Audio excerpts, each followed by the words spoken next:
by Edward KeenanColumnistSat. September 30, 2017. If there's a single image that sticks out in my mind from the 2017 Invictus Games our city has played host to from the past week, it's from Tuesday evening, September 26. Prince Harry on one knee before triple amputee Mark Ormerod, who lost both legs and an arm fighting in Afghanistan with the UK Royal Marine Commandos, presenting him with a silver medal for his rowing performance at the Games. That moment seems to sum something up about these games as we've experienced them. The glamour and good humor of the prince, of course, which have entranced photographers from around the world throughout the event he's hosted here. The pure joyful jubilance on Ormerod's face after his performance. The moment of recognition of his accomplishment, a physical feat achieved a decade after losing his limbs to an explosive device. And, of course, the plain symbolism of Harry, a member of the royal family before whom we might typically expect others to bow or bend the knee or show deference, genuflecting before Ormerod in gratitude and congratulation. "It was an honor for the prince," said a statement from Kensington Palace. "Well said. It has been an honor for our city to witness and be a part of these games. Prince Harry might have provided the glitz that drew our attention, but it has been the athletes who have rewarded that attention, awed us with their performances, drawn our admiration. Like Kelly Scanlon, who came home to Canada with an injured leg and a post-traumatic stress injury after serving in Afghanistan, and told us how training for and participating in the Games made a huge change in her life.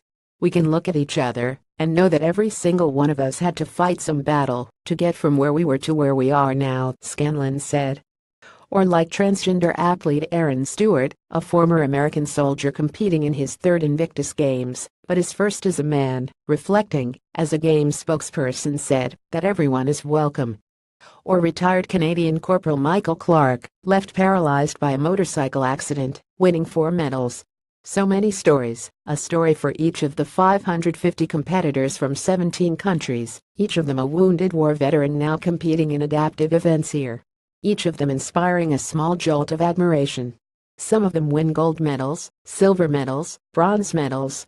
But all of them are awarded a medallion to recognize their participation. And you won't hear any complaints about any coddled everyone gets a trophy attitude around here. This is an event where how the competitors play the game really is the most important and admirable part. It is the reason for the game's existence, giving them a chance to represent their countries in uniform again, a goal to focus on, a reason to focus on physical, emotional, and mental rehabilitation. It has been our honor to get to know them. And a pleasure, it must be said.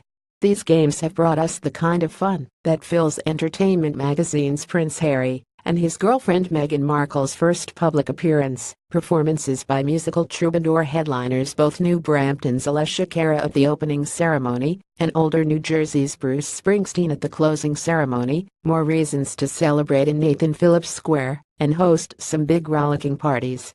But these games also brought us the pleasure of the sports themselves, in venues across the city. The startling speed of sitting volleyball, the thunderous action of wheelchair rugby, the awe-inspiring prosthetics of the track events, the blur of hand-propelled bicycles, from the old Maple Leaf Gardens to Fort York, from the Pan Am Center in Scarborough to York University in North York. Many of us have been introduced to these adaptive sports for the first time. And many of us may be embarrassed to find ourselves surprised at how exciting they are to watch. This is only the third Invictus Games.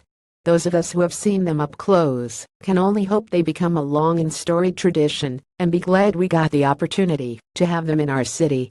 An honor and a pleasure that sums up Toronto's experience of hosting the Invictus Games. We can only bend our knee to the athletes who participated and thank them, and hope they enjoy the games half as much as we did. Edward Keenan writes on City Issues Keenan at thestar.ca. Follow @KeenanWire.